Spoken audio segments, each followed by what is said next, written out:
झालं असं की आमच्या बाबांना म्हणजेच माझ्या सासऱ्यांना गावाला जायचं होतं. मग त्यांना घरून टिफिन न्यायची सवय आहे.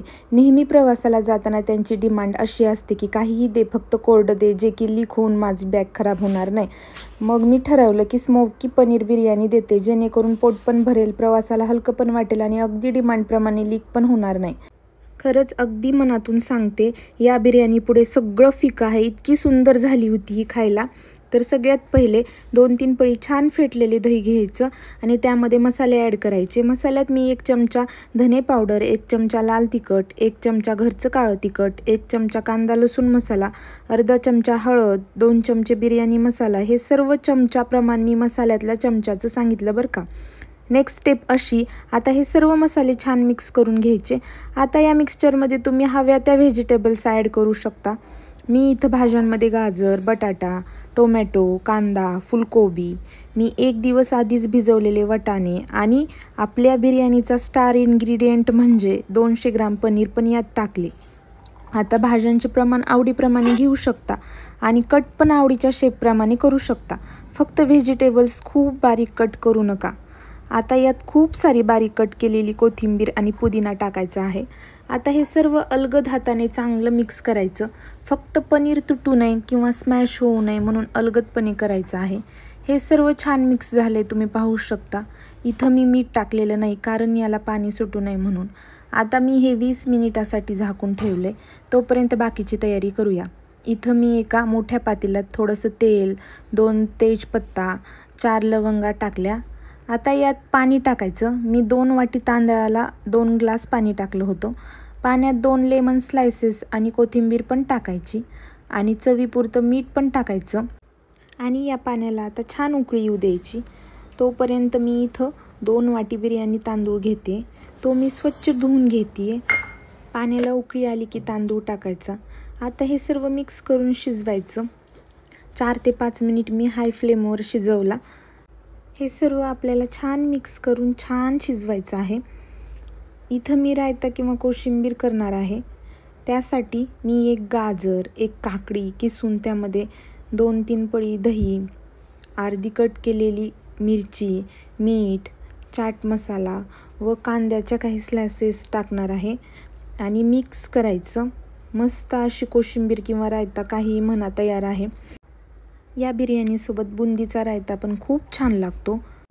पण माझ्याकडे सध्या बुंदी अवेलेबल नसल्यामुळे मी हा केलेला आहे. तरी पण हा पण खूप छान लागला.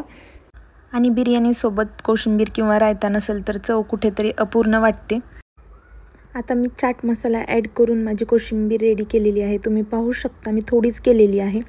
आता तांदूळ तर शिजून झालेला आहे आणि आता आपल्याला बिर्याणीला दम द्यायचा आहे. त्यासाठी मी कढईमध्ये 2 चमचे बटर, 4 चमचे तूप घेतलेलं आहे. हवं तर तुम्ही तेल पण घेऊ शकता. पण खरं सांगते, तुपात आणि बटरमध्ये जी चव येते ती तेलात येत नाही. आता यामध्ये 2 उभे स्लायसेस केलेले कांदे छान गोल्डन कलरवर फ्राय करायचेत. एकच काळजी घ्यायची, कांदा अजिबात काळपट कलरवर नाही फ्राय करायचा, नाहीतर मग तो खाताना कडवट लागतो. छान गोल्डन कलरवर कांदा रेडी झाला आहे, तुम्ही पाहू शकता. आता मी तो कांदा दुसऱ्या प्लेटमध्ये ट्रान्सफर केलेला आहे. त्याच बटर आणि तुपात थोडंसं जिरं, 2 बेडग्या मिरच्या, 1 मोठा चमचा अद्रक लसूण पेस्ट टाकून छान गोल्डन कलरवर भाजायचं. आता कढईमध्ये सर्व मॅरिनेट केलेल्या भाज्या टाकायच्या. आता यात मीठ टाकून 5 मिनिटे झाकून शिजवायचं आहे. आता हे छान मिक्स करून घ्यायचं आहे मॅरिनेट केलेलं सर्व आणि मीठ टाकून झाकून छान शिजवायचं. राईस पण शिजलेला आहे, तुम्ही पाहू शकता. मी राईसमधून पाणी वगैरे वेगळं नाही केलं. मी आधीच पाणी कमी टाकून फक्त पाणी आटून घेतले. तुम्ही जास्त पाणी टाकून नंतर पाणी काढून टाकू शकता. राईस तुम्ही पाहू शकता किती छान सुट्टा सुट्टा झाला आहे. मी हा राईस 80% शिजवून घेतलेला आहे. आता राईस मॅरिनेटेड मिक्सचरवर थोडा थोडा पसरून घ्यायचा छान एकसारखा. आता यात येल्लो कलरमध्ये 2 चमचे पाणी मिक्स करून घेतलेलं पाणी मी स्प्रेड करून घेते. तुम्ही केसर दूध पण ॲड करू शकता. नंतर छान तळलेला कांदा, कोथिंबीर, पुदिना आणि थोडंसं बटर वरून टाकायचं आणि उभ्या कट केलेल्या मिरच्या पण टाकायच्या. आता इथं मी थोडंसं चपातीचं पीठ काढून ठेवलं होतं, ते मी कढईच्या साईडला लावून घेते, जेणेकरून वाफ बाहेर पडू नये आणि बिर्याणीला छान दम बसावा म्हणून. ह्यावर ताट झाकून प्रेस करून चिकटवून घ्यायचे. आणि 10 मिनिटे लो फ्लेमवर दम द्यायचा आहे. हे अजिबात करपत वगैरे नाही आहे, कारण दही आणि मीठ याचं पाणी खाली तयार होऊन सर्व शिजलं जातं, म्हणून एक्स्ट्रा पाणी पण ॲड करायची गरज नाही. आता माझी मम्मी दरवेळी गावाला गेलं की येताना गुलाबजाम वगैरे स्वीट आयटमसोबत मला देते. मग ती सोबत गोड तळलेल्या डिशेससोबत ती बॅगेत कोळसा टाकते. त्यामागं काही रिझन आहे म्हणे. असो, हा कोळसा आज माझ्या कामाला येणार. मी तोच कोळसा स्वच्छ धुवून गॅसवर लाल होईपर्यंत गरम केला. इथं बिर्याणीवरचं झाकलेलं ताट काढलं. तुम्ही पाहू शकता किती सुंदर झालेली आहे बिर्याणी. आता गरम झालेला कोळसा बिर्याणी मधोमध एक छोटी वाटी ठेवून त्यात गरम कोळसा ठेवला आणि त्यावर तूप टाकले. त्याला धूर यायला की डबल ताट प्रेस करून झाकलं. याचा स्मोकी फ्लेवर इतका सुंदर लागला होता ना बिर्याणीला, काय सांगू. आता स्मोकी पनीर बिर्याणी तुम्ही पाहू शकता किती भारी झाली आहे. इथं मी तुम्हाला ती सुट्टी करून दाखवत आहे. एकदम बेस्ट बिर्याणी झालेली होती. मी इथं बाबांच्या प्रवासासाठी डिस्पोजेबल डब्यात बिर्याणी छान भरली.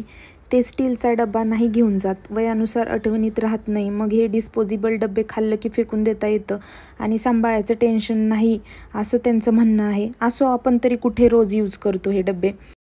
त्यानंतर मग मी माझ्या मुलीचं ताट रेडी केलं, तुम्ही पाहू शकता. आणि पनीर म्हणजे तिच्या एकदम जिव्हाळ्याचा विषय. तिला पनीर खूप जास्त आवडतं आणि तिला ही बिर्याणी पण खूप आवडली पनीरमुळे. तुम्ही तिची रिॲक्शन पाहू शकता. तर तुम्हाला कशी वाटली स्मोकी पनीर बिर्याणी मला कमेंटमध्ये नक्की सांगा. आणि हो, तुम्ही पण ट्राय करा.